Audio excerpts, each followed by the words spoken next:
Assalamualaikum warahmatullahi wabarakatuh. Pada video ini kita akan membahas lanjutan dari latihan soal matematika. Yang akan kita bahas adalah materi statistika dan peluang yang terdiri dari 10 nomor. Nah, untuk soal pertama, di sini terdapat data usia karyawan di suatu perusahaan. Kita diminta untuk menentukan pernyataan yang benar berdasarkan data tersebut.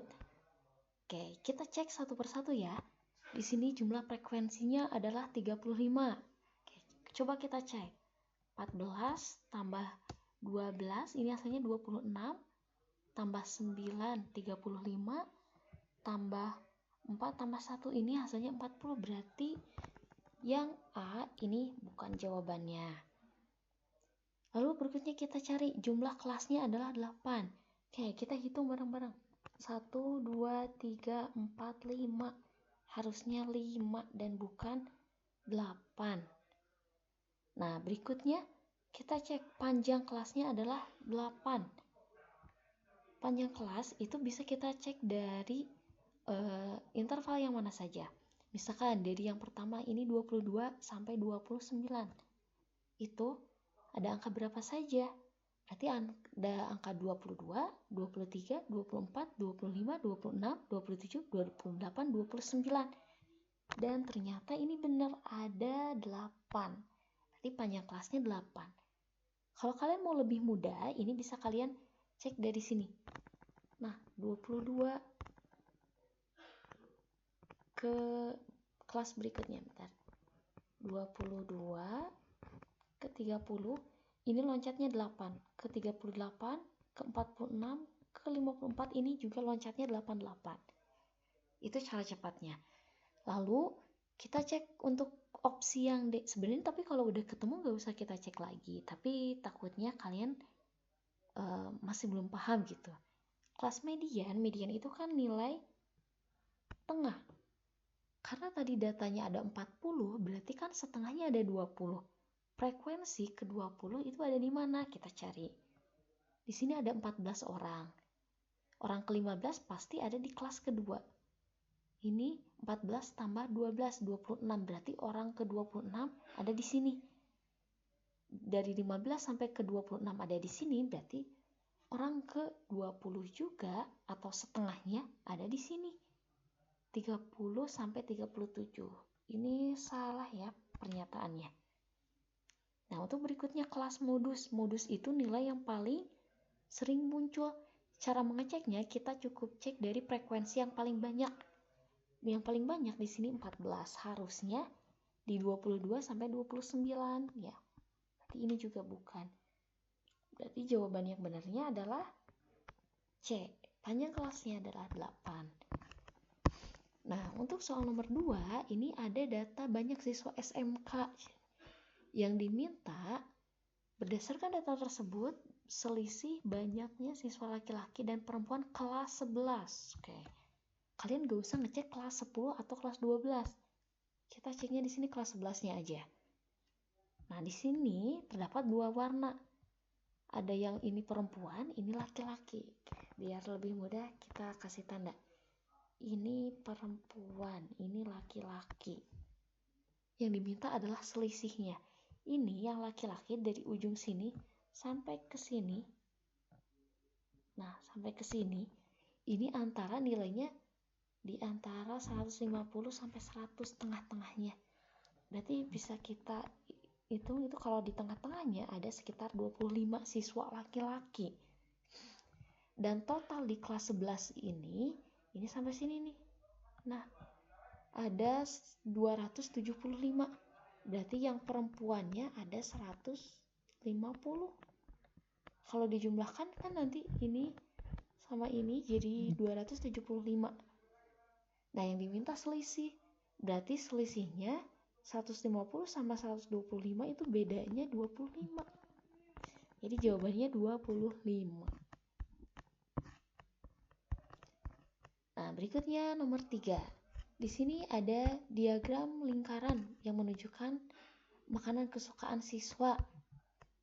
Total respondennya ada 80. Bentar. Nah, Ini ada 80 siswa. Yang diminta banyaknya siswa yang menyukai seblak. Oke, seblak di sini ada 30% dari 80 orang siswa. Berarti tinggal kalian sederhanakan saja. Kita cari 30%, itu bisa kita tulis 30 per 100 kali 80 orang. Nah, biar lebih mudah kita lakukan pencoretan saja. Ini bisa dicoret dengan ini. Ini bisa dengan yang bawah juga. Tapi kalau kalian merasa ini bingung mencoret-coret seperti ini, gak apa-apa, gunakan cara yang seperti biasa saja yang lebih mudah ya. Nah, yang tersisa di sini 3 kali 8 dibagi 1, hasilnya 24. Berarti ada 24 orang yang menyukai seblak. Ini nomor 3, kita berikutnya lanjut ke nomor 4. Ini ada data hasil tes masuk perusahaan. Nah, yang di soal itu peserta tes dapat dikatakan lolos ke tahap berikutnya kalau skornya di atas 75. Berarti ada berapa jumlah peserta yang lolos ke tahap selanjutnya? Skornya di atas 75. Yang skornya di atas 75 berarti yang memenuhi cuma yang ini dan ini. Yang ini ada 17 orang, yang lebih dari 90 itu ada 8. Berarti tinggal 17 tambah 8, jawabannya 25 orang yang lolos ke tahap berikutnya. Seperti itu nomor 4. Kita lanjut ke nomor 5. Nah, di sini ada diagram yang menyajikan kebutuhan dan kapasitas produksi air di Jakarta tahun 2010 sampai 2025. Yang diminta adalah pernyataan yang salah. Kita cek satu persatu. Katanya grafik di atas menyatakan kebutuhan dan kapasitas produksi air di Indonesia tahun 2010 sampai 2025. Yang ini benar. Berikutnya, grafik di atas dibuat pada tahun 2010, sedangkan data tahun selanjutnya merupakan hasil prediksi. Nah, dari mana kita tahu ini dibuatnya tahun 2010? Ini ada keterangan di kolom sebelah bawah ini. Nah, tulisan di bawah ditulisnya tahun 2010, berarti yang ini benar. Yang C, pemerintah DKI Jakarta pernah membeli air PDAM. Air PDAM ini digambar itu warna putih, yang ini nih. Nah, kelihatan jelas sekali kalau misalkan di tahun-tahun sebelumnya PDAM itu, nah ada di sini juga ada. Berarti pernah juga membeli air PDAM. Nomor D, Jakarta mengalami defisit air, kekurangan air sejak tahun 2010 dan diprediksi akan terus mengalami defisit air hingga tahun 2025. Di gambar itu defisit air itu simbolnya yang warna merah. Kalau kita perhatikan dari tahun 2010 sampai 2025 ini defisit airnya semakin banyak dan tetap terjadi. Berarti pernyataan ini benar. Nomor terakhir, pada tahun 2025 diprediksi total kapasitas produksi lebih besar daripada defisit air. Kita garis bawahi di sini, produksi lebih besar daripada defisit air. Nah, kita cek ke atas. Produksi itu yang ini biru, sedangkan defisit air ini yang merah. Ternyata tidak lebih banyak, melainkan defisit airnya yang lebih banyak. Berarti pernyataan ini yang salah. Ini jawabannya. Nah, itu kalau kalian menemukan soal seperti ini, harus dibaca dulu datanya dengan baik-baik ya, karena bisa saja ini menjebak. Nomor 6, pada pelemparan 2 buah dadu, ini kita masuk ke materi peluang ya. Yang ditanyakan adalah peluang munculnya mata dadu berjumlah 9. Kita cek satu-satu. Dadu yang berjumlah 9 itu bisa 5 sama 4. Ada lagi 4 sama 5, 6 sama 3, 3 sama 6. Oke, kalau 7 sama 2 ini tuh nggak akan mungkin karena dadunya kan ada 6 sisi. Berarti di sini NA-nya ada 4. Oke, lemparan 2 buah dadu. Berarti ruang sampelnya ada 36. Yang ditanyakan adalah peluangnya. Berarti peluang kejadian A-nya adalah 4/36. Kalau kita sederhanakan, ini yang atas bisa dibagi 4 jadi 1, yang bawah dibagi 4 jadi 9. Jadi 1/9-nya. Gitu. Ini nomor 6. Nomor 7. Pada sebuah keranjang terdapat 40 jeruk. 8 diantaranya busuk. Berarti kalau ada 8 yang busuk, tidak busuknya, nah, yang akan kita cari di sini kebetulan tidak busuk. Jika diambil satu jeruk secara acak, maka peluang jeruk yang terambil kondisi tidak busuk. 40 jeruk, 8-nya busuk. Berarti yang tidak busuknya adalah 32 dari 40 jeruk. Kalau kita sederhanakan, ini yang atas bisa dibagi 8. Hasilnya 4, yang bawah dibagi 8, hasilnya 5. Oke, jadi 4/5. Seperti itu. Ini soal peluang ya.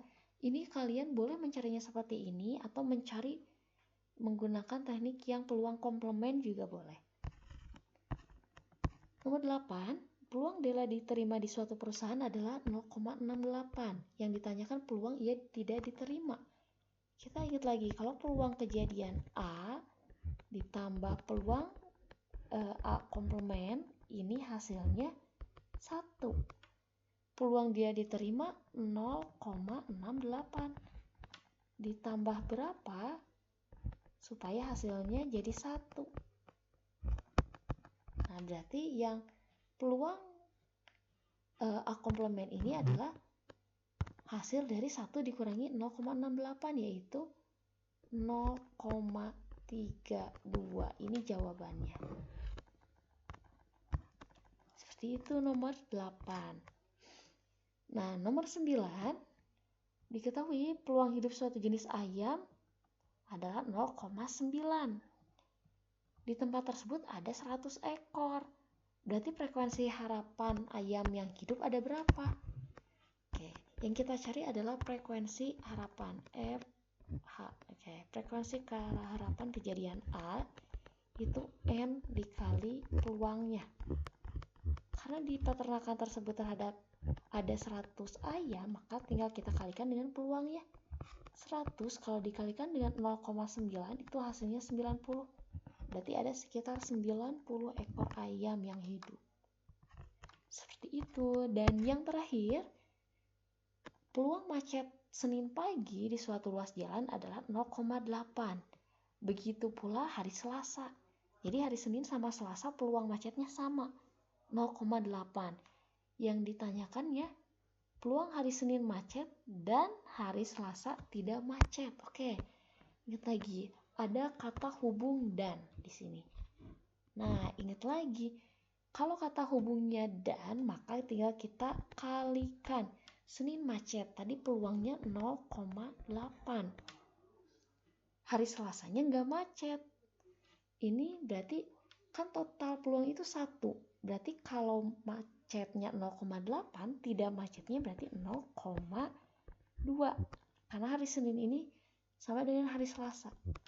0,8 kali 0,2 itu hasilnya 0,16. Ini jawabannya. Jadi peluang hari Senin macet dan hari Selasa tidak macet adalah 0,16. Nah, seperti itu untuk pembahasan di soal latihan bagian 2 ini. Kalau kalian merasa ini terlalu cepat, silakan boleh di pause. Kalian bisa ditanyakan juga jika ada yang masih kurang dimengerti. Sampai jumpa lagi. Wassalamualaikum warahmatullahi wabarakatuh.